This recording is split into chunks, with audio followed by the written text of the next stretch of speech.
መድረክ ላይ ወጣችሁ የምታስተላልፉትን መልእክት እኮ ታውቁታላችሁ። ለምን ተዘጋጅታችሁበት ነው የመጣችሁ። እዛች መድረክ ላይ ወጣችሁ መናገር ስትጀምሩ ግን ሀሳባችሁ ይጠፋባችኋል።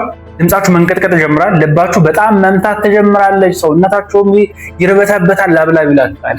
እንደዚህ አይነት ኤክስፒሪየንስ ከነበራችሁ ብቻችሁን አይደላችሁም ወዳጆች። እኔንም አጋጥሞኛል፣ ቃል ያጋጥመኛል። በዚህ ቪዲዮ ማስተምራችሁ እንደዚህ አይነት ስሜትም እንኳን እየተሰማችሁ እንዴት ሀሳባችሁን በኮንፊደንስ ማስተላለፍ እንደምትችሉ ይሆናል። 5 ነገሮችን እናያለን። የመጀመሪያው ለምንድን ነው ፍርሃት የሚሰማን? ለምንድን ነው ነርቨስ የምንሆነው መድረክ ላይ ስንወጣ? ብዙዎቻችን የምንሳሳተው ደካማነት ነው ፍርሃት መሰማቱ። እሱ ግን ልክ አይደለም። ጭንቅላታችን መለየት ስለማይችል ነው። ምኑን አንበሶች ጅቦች ልበል ማታ ላይ እየሄዳችሁ ጅቦች ቢከቧችሁና እዛ መድረክ ላይ ደግሞ ወጥታችሁ ሀሳባችሁን ስታስተላልፉ ለጭንቅላታችን ተመሳሳይ ኤክስፒሪየንስ አይለየው። ይሄ ሰርቫይቫል ኢንስቲንክት አለ አይደል? ሰርቫይቭ ለማድረግ ጅቦቹ ጋር ሰውን ግዴታ ሰርቫይቭ ማድረግ አለብኝ፣ ይገጥማችኋል ወይም ደግሞ ማምለጥ አለብኝ። እሱም ግን የትጋሚ ያመጣዋል ከሰዎች ጋር ቆሜ ሀሳቤን ሳስተላልፍ ችግር እኮ ነው።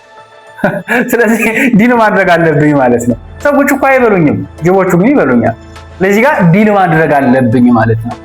ደካማነት አይደለም፣ ይሄ ባዮሎጂካል ሪአክሽን ነው።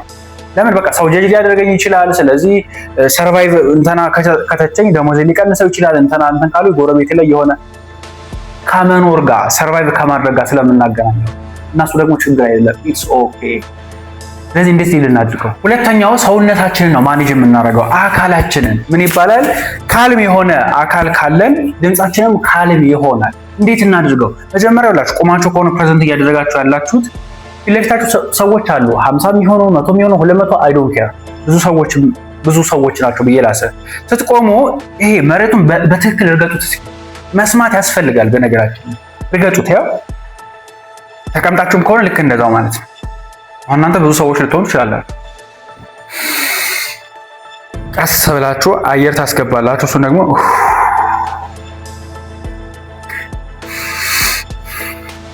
አሁን ሰውነቴን አረጋጋሁት። ሰውነቴን ካረጋጋሁት ድምጽም ይረጋጋል። ሶስተኛ የሚሆነው ንግግራችሁን ዝግ ማድረግ። ትልቁ ስህተት የምንሰራው ምንድነው? ነርቨስ ስንሆን ቶሎ እናወራለን። ለምን? በቃ ቶሎ ሐሳቤን ጨርሼ ልቀመጥ ብለን ስለምናስብ። እሱ ግን ስህተት ነው። ሰዎች ዝግ ብለን ማውራት ስንችል ነው የሚያዳምጡት። በተለይ መድረክ ላይ ከሆነ የሚከበር አይነት ንግግር ዝግ ብለን የምናስተላልፈው ንግግር ነው።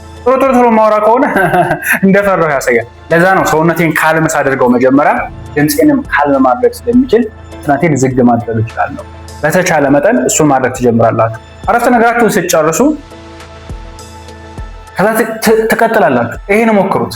አራተኛ የሚሆነው በተቻለ መጠን ይሄ ፍጹም ለመሆን ስንሞክር ነው ሐሳባችን የሚጠፋብን አይደለ? አሁን ይሄን ቪዲዮ ራሱ እየሰራሁላችሁ በተቻለ መጠን ፐርፌክት ለመሆን ሐሳቤን ስትራክቸር የማደርግበት መንገድ ቃላት ላይ እንዳልኮላተፍ እናንተን በደንብ እንድትረዱ ለማድረግ ያ በቃ የሆነ ፐርፌክሽን የሚፈልገው አይነት አለ። እሱ እስቲል አለ እኔ ጋር፣ ግን እሱ አይጠቅመንም።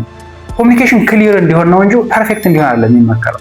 ክሊር መሆን ማለት እዚህ ቪዲዮ ላይ ስመጣ ለነሱ ምን አይነት መልእክት ነው ላስተላልፍ የመጣሁት? አንድ መልእክት አለ። ምንድነው እሱ? ፍርሃትም እየተሰማን ቢሆን እንዴት በተሻለ መንገድ ሐሳባችንን መግለጽ እንችላለን። ፔሪየድ።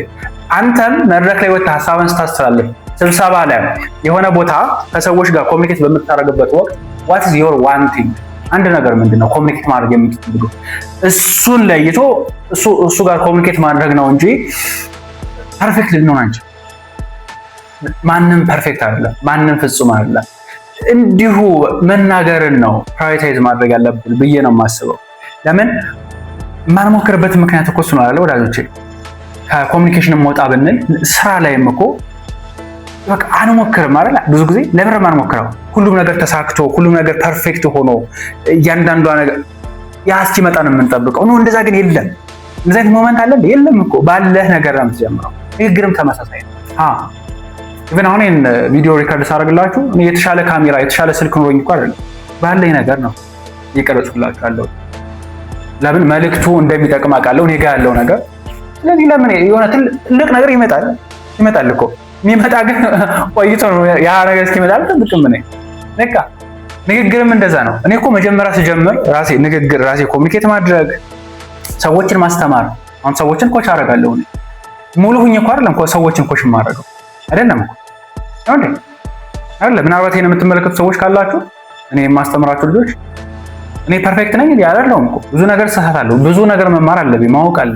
ግን ያ የሚመጣው በጊዜ ሂደት ራሴ ላይ በየቀኑ መስራት ስችል እንጂ በአንድ ጊዜ አይ።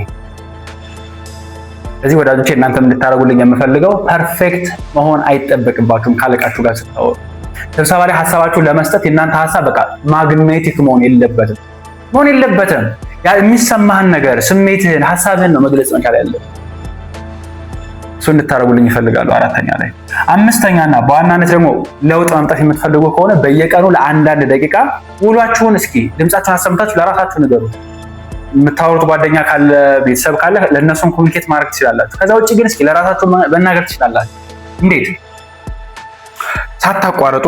እሺ ሄሎ ኤቭሪዋን እንዴት አላችሁ? ዛሬ በጠዋት ተነስቼ 11 ተኩል ነበር የተነሳሁት። ከዛ በኋላ ቀጥታ ወደ ፊቴን ታጠብኩ፣ ልብሴን ለበስኩ፣ ስፖርት ልብሴን፣ ከዛ ቀጥታ ወደ ጂም ሄድኩኝ። ጂም ገባው። ከዛ አብሬያቸው የምሰራቸው ጓደኞች መጡ። ከነሱ ጋር የሚገርም ባይሴፕስ ወርክአውት ሰራሁኝ። ደስ ብሎ የነበረ ሻወር ወደ ቤት ተመለስኩኝ።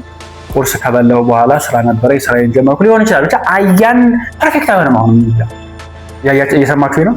ግን እኔ እንደው ይሄን ነገር እርግጠኛ ሆኜ መናገር የምችለው ብዙ ሰው በቃ ድምፁን አሰምቶ መናገር ይፈራል። ምንም የሚጨንቅ የሆነ ክብድ የሚል ስሜት አለው። እኔንም አጋጥሞኝ ስለሚያውቅ ማለት ነው። በተለይ ብቻችንን ስንሆን ቤት አሁን ብዙ ሰው እንዴት ይናገራሉ ብሎ ነው የሚያስበው። ለምን ነው የማትናገረው? ብቻህን ከሆንክ እኮ ምንም ችግር የለውም። ሰው እብድ ይለኛል። ማን ነው እብድ የሚል? ብቻውን የሚያወራ ሰው እብድ ነው እንዴ? ብቻውን የሆነ ሰው ብዙ ጊዜ አያወራም። በቃ ይከብደዋል። በቃ ኖ ስፒክ አውት ላውድ ድምፅህን ስማው። አሁን እዚህ ማንም የለም እኮ ማንም የለም እዚህ ብቻዬን ሆኜ ነው ይሄን ቪዲዮ ሪከርድ እያደረኩላችሁ ያለሁት እና ከጎኔ ግን ሰዎች አሉ ይሰሙኛል። ይገርማል። እዛም ሰው አለ ይሰማኛል። ምን ችግር አለ? ምንም ችግር የለውም። ድምጻችሁ ሊሰሙት ይገባል። በየቀኑ ቢያንስ አንዳንድ ደቂቃ ውሏችሁን ለራሳችሁ ልትነግሩት ይገባል። ይሄ ነው መልእክቴ። ቪዲዮ ከጠቀማችሁ ላይክ አድርጉት። በዚህ ጉዳይ የሚቸገሩ ሰዎች ጓደኞች ካሏችሁ ደግሞ ቪዲዮውን ሼር አድርጉላቸው። አጠቃላይ ደግሞ የኮሚኒኬሽን እና የፐብሊክ ስፒኪንግ ቲፖች እንዲደርሷችሁ ቻናሉን ሰብስክራይብ በማድረግ ፋሚሊ ሆኖ እኛም ደግሞ የተሻለ ስራ ለመስራት ዝግጁ ነን። እየሰራንም ያለነው። አመሰግናለሁ።